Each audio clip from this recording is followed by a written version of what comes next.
Okay, so Dr. Adina Arvatu was trained in literary studies and completed a PhD in philosophy at Monash University in Australia. So before joining us in the writing program here at Nazarbayev University in 2018, she served as a teaching associate for courses in the humanities and social sciences, both at Monash University in Australia, as well as the University of Western Ontario in Canada. She also has taught applied ethics, sociology, comparative literature, and media and film studies. And no doubt she is going to draw on that background as she speaks with us today. So right now, I'm just going to pass it over to Dr. Arvatu. Please go ahead. Thank you, Laurie. And hello, and thank you for having me, and welcome to this little bit of a primer about arguments. So when I say primer, what I mean is for those of you who are currently 150 students or have taken one of our core courses before, this is hopefully going to be a bit of an old hat at some point, okay? But there are other little useful rules of thumb for you in there as well. So without further ado, let's see what we can do today, what we can cover. Okay, if my PowerPoint works. Okay. All right, so we're gonna start from an acknowledgement that today the climate, political climate all over the world tends to be fairly polarized and very vivacious, to put it mildly. So a lot of people get tired of arguments, and a lot of people start associating arguments with basically verbal arguments, verbal fights, or debates in which only two positions are possible, yes, no, pro, con, with winners and losers. And that sort of makes them, makes people quite unhappy or uncomfortable with arguments.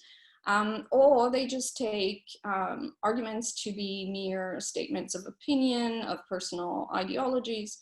And that can get tiresome as well, because there's not much of a conversation that we can have if we're just exchanging opinions. There's going to be more about that in a minute.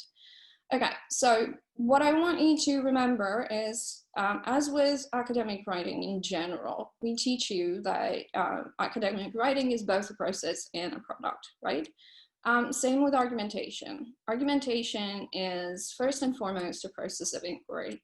So say we have an issue and we want to discover what the best course of action is, or best account of an event or phenomenon or what have you. And to do so, we have to find all available information, sort through it, listen to multiple points of view in order to formulate some kind of a claim, some kind of a position, okay? So here's an issue, okay, factory farming, which has been brought up repeatedly over the past few decades. It started all in philosophy, but and activism, but nowadays it's percolated. It's basically reached the farthest corners of public opinion. And a lot of people are debating nowadays whether they should switch to veganism or vegetarianism, et cetera, et cetera. Why?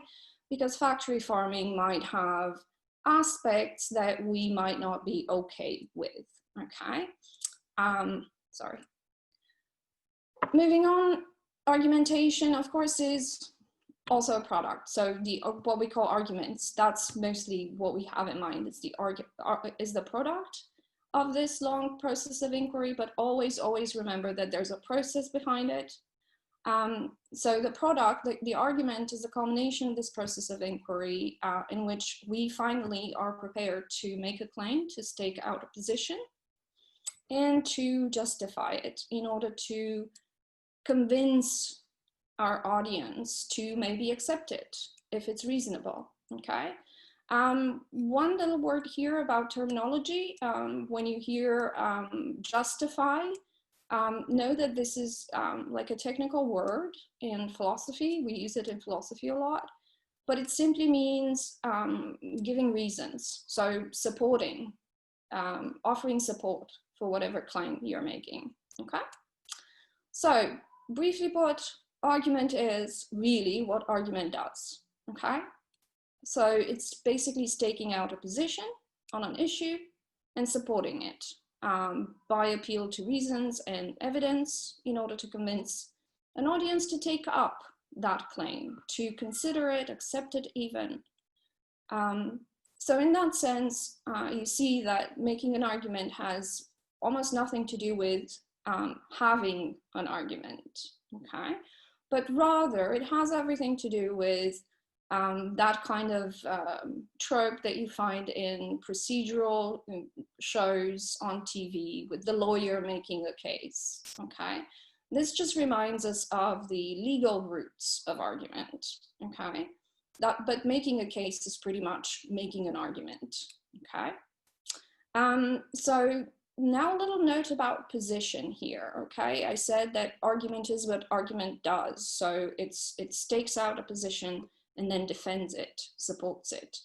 Now, don't confuse position with opinion, okay? A position is rather a supported or justified opinion. We all have many opinions of all kinds. We're ready to produce an opinion at the drop of a hat, but not many of us are able to produce a position on an issue that is a supported opinion, okay?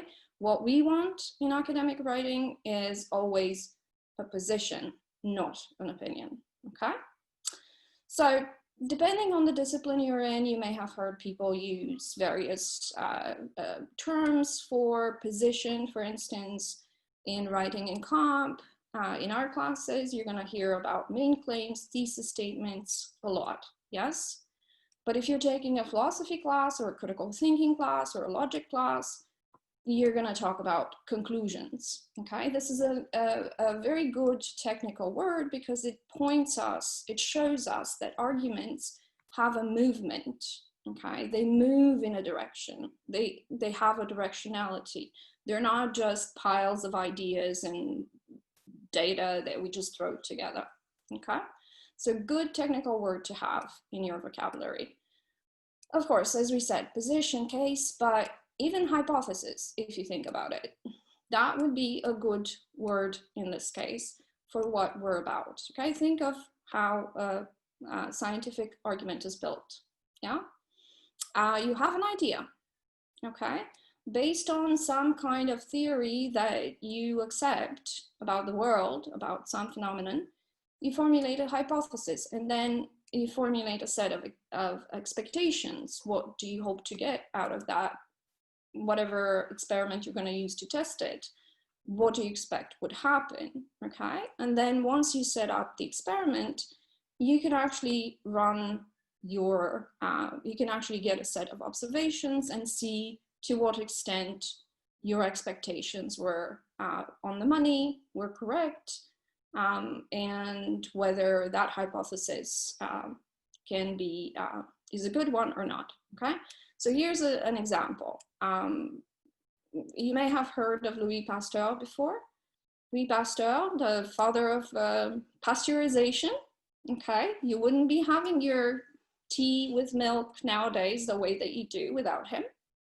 At some point, he had this idea based on his theory of, on his germ theory of fermentation, that if he heated up wine to a particular temperature and held it there for a number of minutes, or however long he needed, that would in fact help kill the microorganisms that are responsible for the contamination or the spoilage of the wine. This actually happened, and he did that at the request of wine merchants of his time.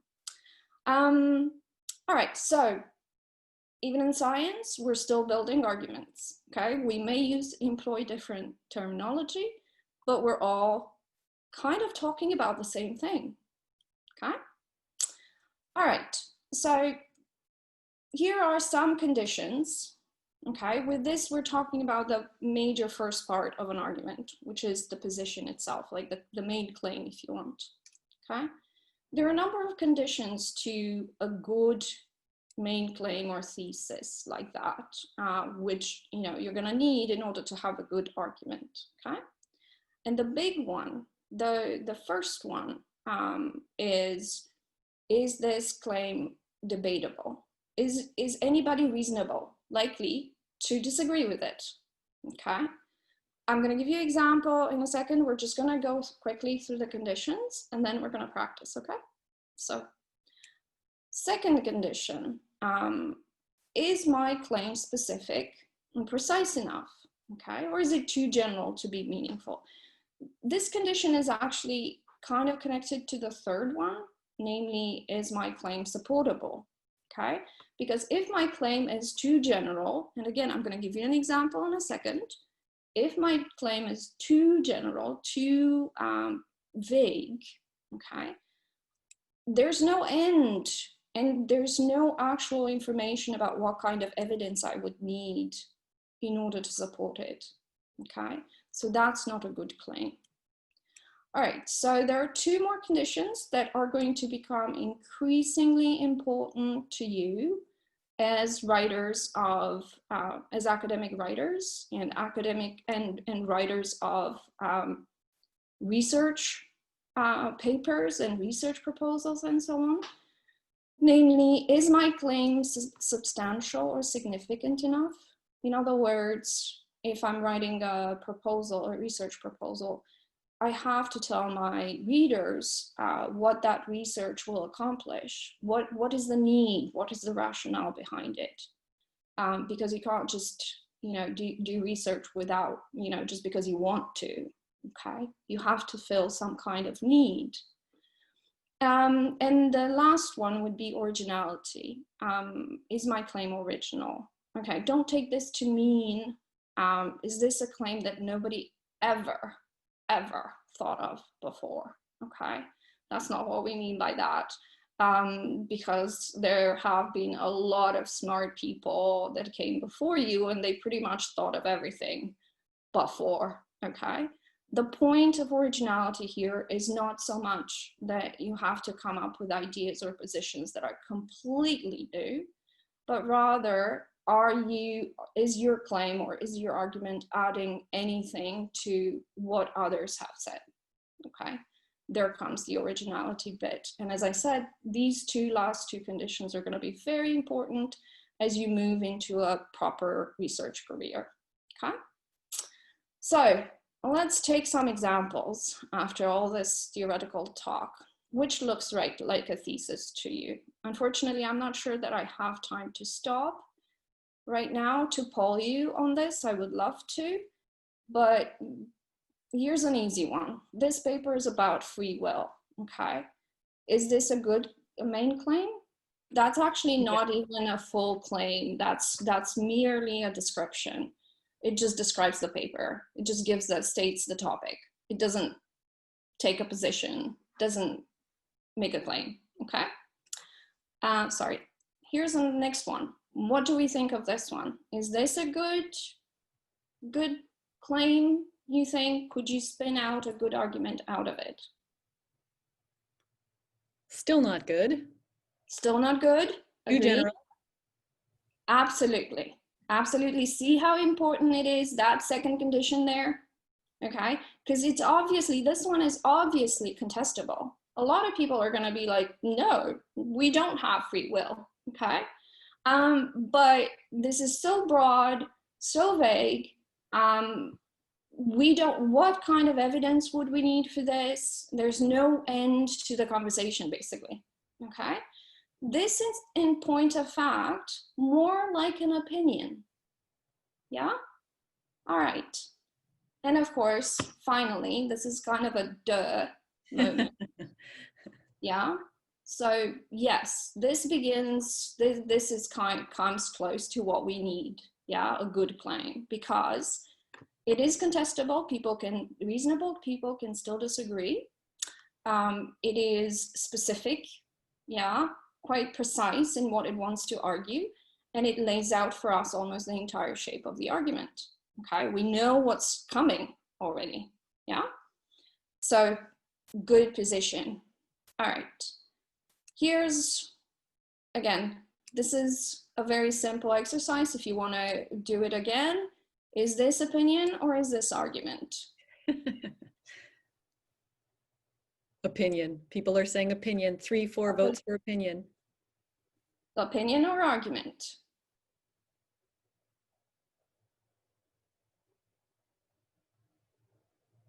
Someone says argument, 1 vote for argument. How about any others? 2 votes for argument. Yep. Okay. Yep. We're good. Yeah. We can imagine the conversation in the room. One person says choco pies are delicious. The other person says, nah, shashlik is better. Okay. But the first person just states their personal preference, whereas the second one already goes one step further and says, here's why you should like shashlik better. Okay. Good. So what's the difference? Here's the first rule of thumb that I want you to take away from this, okay? The difference between opinion and argument is in the focus, okay? The opinion focuses on the speaker, okay? On the opinion, on the personal set of beliefs, okay? Whereas an argument actually focuses on the intersubjective world, if you want it, on something out there that we can agree or disagree about, using the information available and thinking through things, okay? Good. And I've given you more examples, but we're not gonna do this exact exercise because I'm concerned that we're not gonna get through the other fun exercises that I have in store for you. But you get the sense, okay? Here, the problem with the mayor of Prague is a bad man. Again, it's vague. What does it mean that he's a bad man, okay? Like, this is not the kind of argument that we should be having before an election, for instance, okay? We need the kind of argument that is listed second. Good. Now, second bit that I want you to take away from this is, how do I know that I have a contestable thesis? Okay, here's a simple test. Just state its opposite, okay? And if the opposite, so the negation of your claim, still makes sense, then you're good. But if it doesn't, it means that the original claim is no good, okay? It's not contestable. Here's an example, okay? Water is necessary for life on Earth, okay? You could think to yourself, well, this is a claim that I can run an argument about. But the problem is it's not contestable, okay? If you say water is not necessary for life on Earth, who would argue that? Who would argue that water is not necessary for life on Earth? At least, you know, as far as we know at this moment in time. Okay, so the next test that I want you to take away with you is, how do I know if my thesis is supportable? Now, this is a bit of a judgment call. It's true. And as you get more sort of practiced in argument writing, you're going to know what kind of evidence you're going to need for what kind of claim. Okay. As you're starting out, it's a bit of a toss-up. You know, it's trial and error, but stay with it. So the idea would be that, you know, you have to decide what kind of evidence would convince me. What kind of evidence do I think is important? And I'm giving you 2 examples of very real sort of opinions that are held by people nowadays. The Earth is flat and vaccines cause autism, okay? The interesting bit about these conspiracy theories is that people who believe in them actually think that they have a lot of good evidence for them, okay?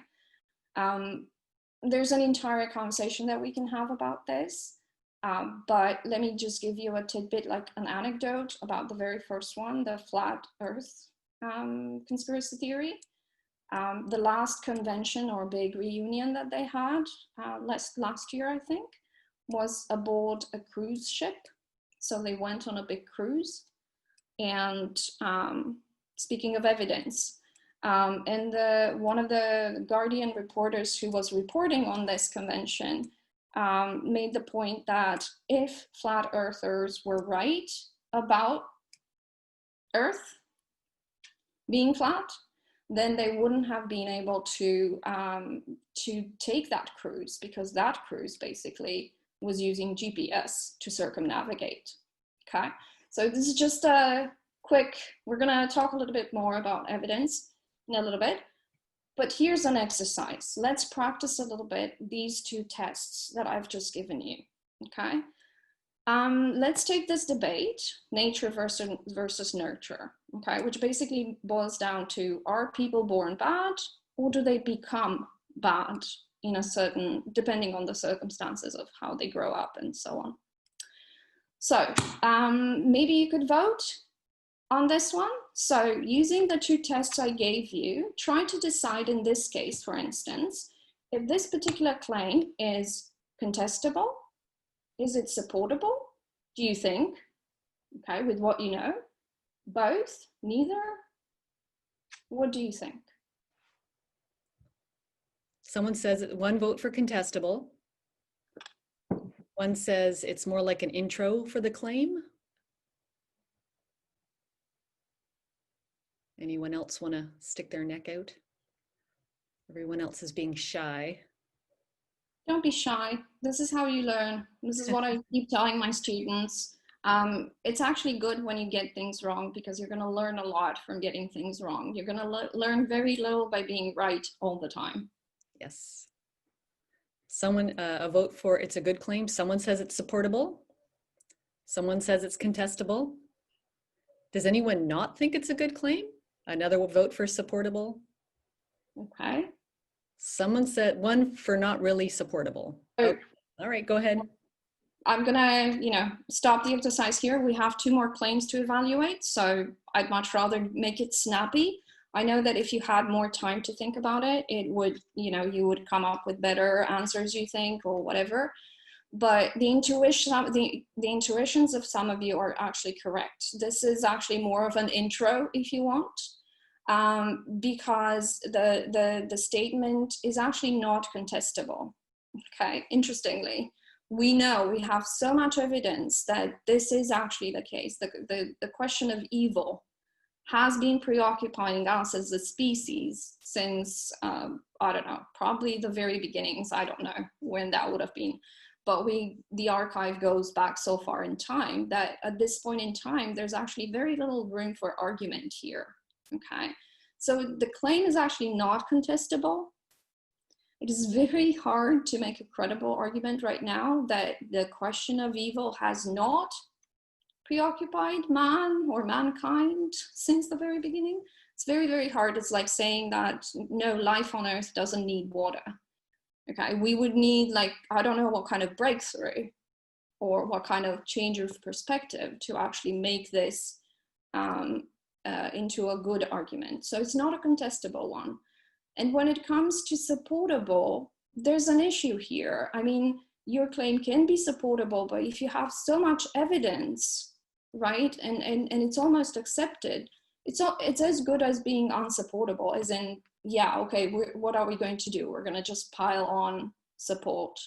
So oddly enough, this is actually not a good claim. This may be part of your introduction, okay, an opening statement or something like that, just to sort of situate your topic, your issue, but it's not a good position to take because nobody's gonna, in their right mind, is going to argue against it. And yeah, we have evidence for this, so we kind of know this. There's no room for arguing anymore, okay? All right, good. Let's try the next one.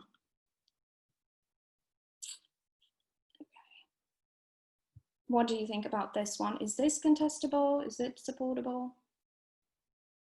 I think there's, oh, someone says one vote for supportable. Mm-hmm.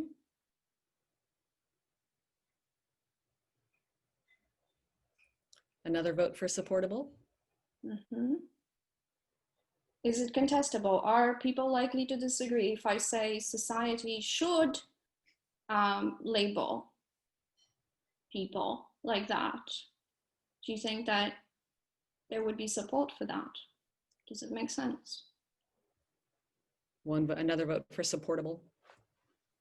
Another for supportable. I love the fact that they got the supportable one, which usually is less, like the rule of thumb is less sort of informative, whereas the contestable test is quite straightforward. So just state the opposite, and if the opposite, is absurd, then, you know, it's no good, okay? So if you state the opposite of this, society should label people as good or bad as early as childhood, let's say, yeah? Does this claim still make sense? Yes, it still makes sense, as in some people could argue that society should label people as early on as possible, okay, as good or bad, okay? So it's actually both supportable and contestable. And it has the makings of a very good argument, because it tells us already quite a bit about the argument itself, namely that it's it's based in human rights. So we kind of have an expectation of how it's going to go. Okay, very good. Now, the very last one, and I hope this goes quickly because it's fairly on the nose. What do you think? Is it contestable? Is it supportable? We have one vote for contestable. Good, good. In fact, okay, I'm giving it away because we have to move on. It's highly contestable. A lot of people would argue against this, okay, and for good reasons. A lot of people would disagree with this for very good reasons. Supportable, not clear that it is, in point of fact. I mean, what kind of evidence would convince you that people are born bad? Okay, so think about it. It's a question. It's an open question. Okay. All right. So I hope you got from this just those few rules of thumb for you to actually sort of be kind of clear on what we talk about when we talk about a main claim or a position that we're stating.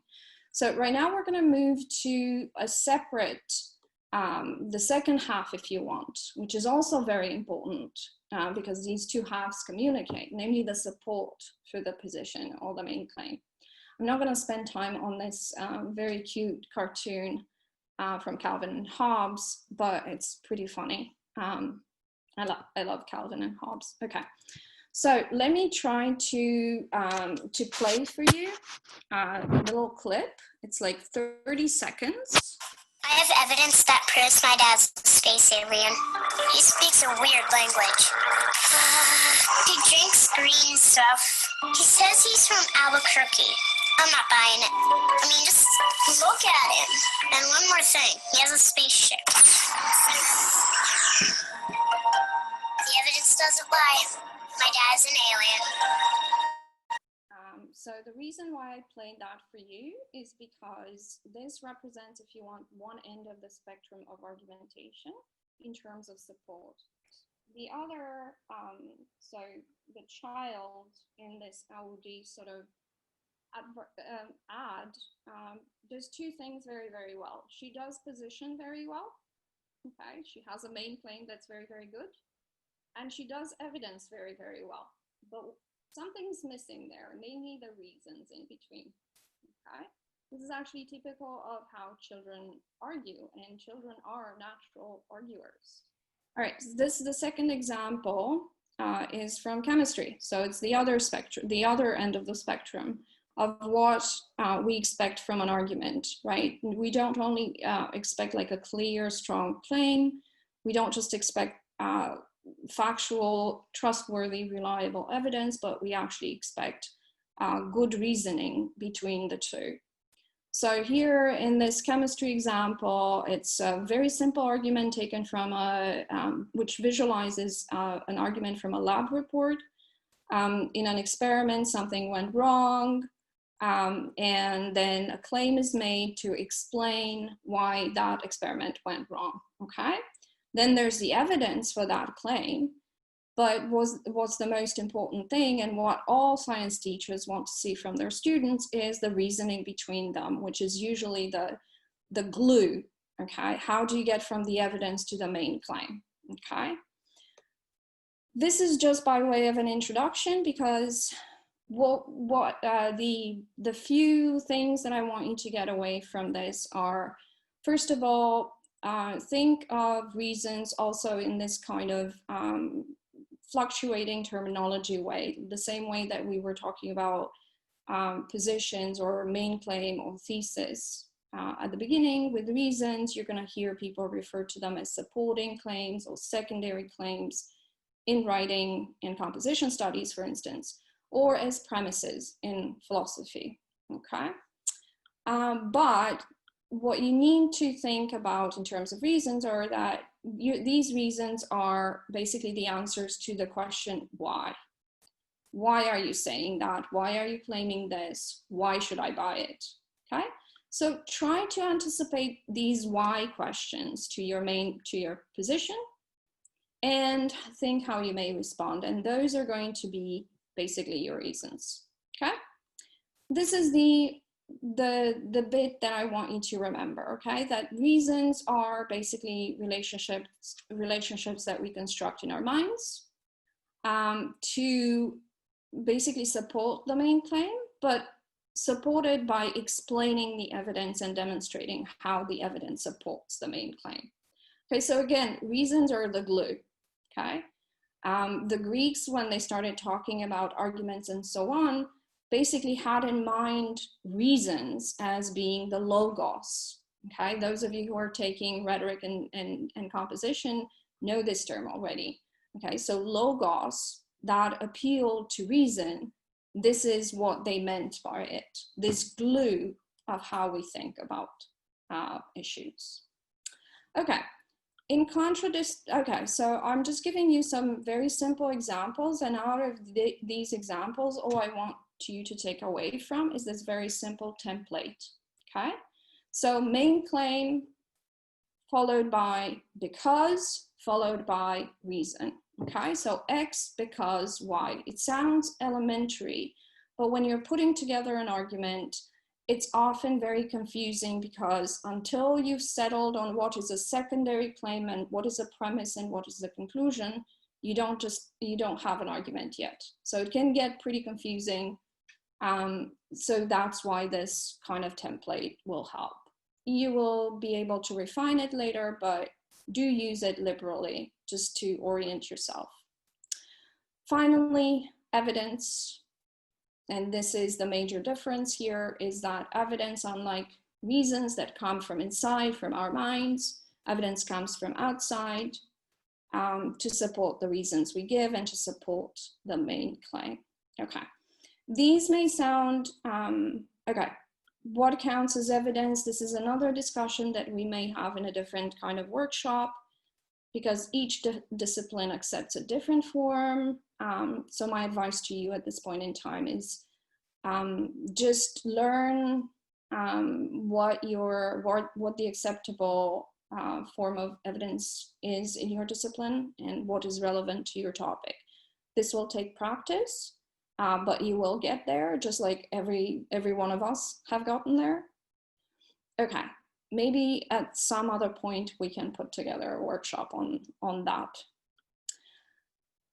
These are the most common. I've just put them up for you. You're probably going to recognize them from your own experiences in your majors or in other subjects.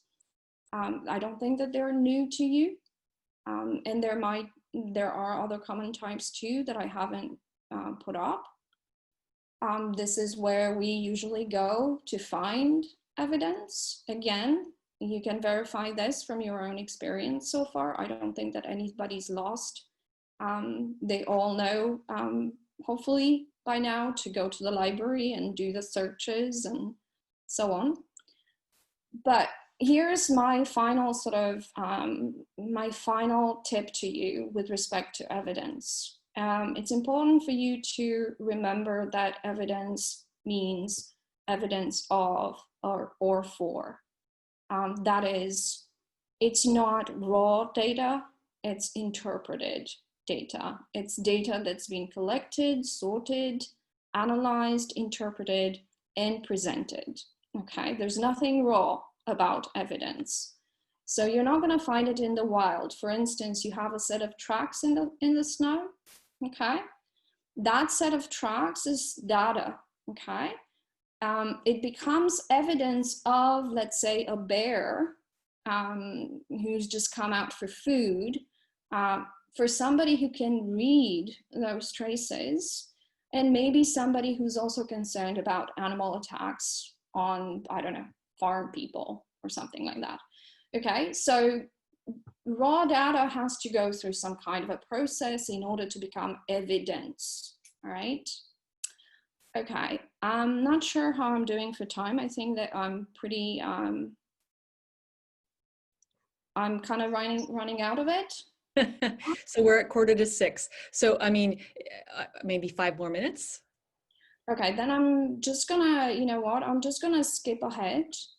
I had a little bit of an exercise with you for regarding statistics, because this is usually for most students and for a lot of people outside of the academe, statistics seems to be nowadays the gold standard of evidence. So Adina, how long, like, is 10, how about 10 minutes? Because we could actually start it and then people could drop out if they needed to. Yeah, but I would much rather get to questions if they have questions, okay? And maybe I can work some of the stuff into the answers to the questions rather than talk, okay? Okay. So this is pretty much one of the last things that I'm going to say. It's with statistics. Bear in mind again that statistics are not data. Okay, there again. Okay, you have to be aware of what kind of who collected and analyzed and interpreted and presented that data. For what purpose? What can those statistics be evidence of? So you need to be fairly clear on those statistics. You can't just import statistics from all over hoping that they will do the job, the heavy lifting for you. So statistics have to be explained. This is what I'm trying to get at, okay? In your reasoning, make sure that you don't just throw a piece of statistic in there, like averages or rates or things like that. Make sure that you know exactly what they mean and how they were arrived at, okay? Because only then you're going to be convincing in your reasoning. Okay, so I'm just going to skip this little exercise with averages.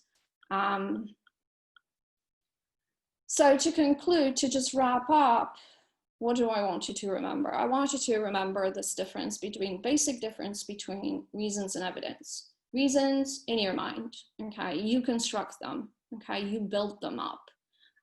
It's the glue. It's how you're gonna build your argument. But you go for evidence elsewhere, okay? You go outside for your evidence. The important thing is that they both are supposed to support the main claim, okay? And here's why I'm basically coming back, coming back to the beginning of this presentation to explain to you why I put up an image of the Parthenon when I want to speak of arguments and claims and evidence and reasons like that. That's because when you build an argument, when you make an argument, and we also often say build an argument as well. What we mean is you have to come up with a structure that is solid enough, okay, and that serves the function that you design it for. So when you start writing an argument, decide if it's a house or a temple or an office building or a parking lot, okay?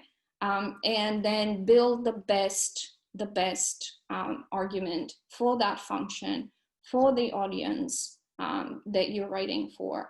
And always, always, always think of this. Even when solid structures like that, when the whole argument, like the Parthenon, kind of falls into ruin, okay? People are still going to come back to that argument, that failed argument, for the especially strong supports that it had, okay? We still admire the columns of the Parthenon, even though the whole structure is now in ruin, okay? So when you build your arguments, think of support, okay? Support, support, support, and then you will be fine, okay? All right, good. Thank you. I'm just gonna put up like a final slide with a checklist. I'm not gonna go through it, but I'm happy to take questions.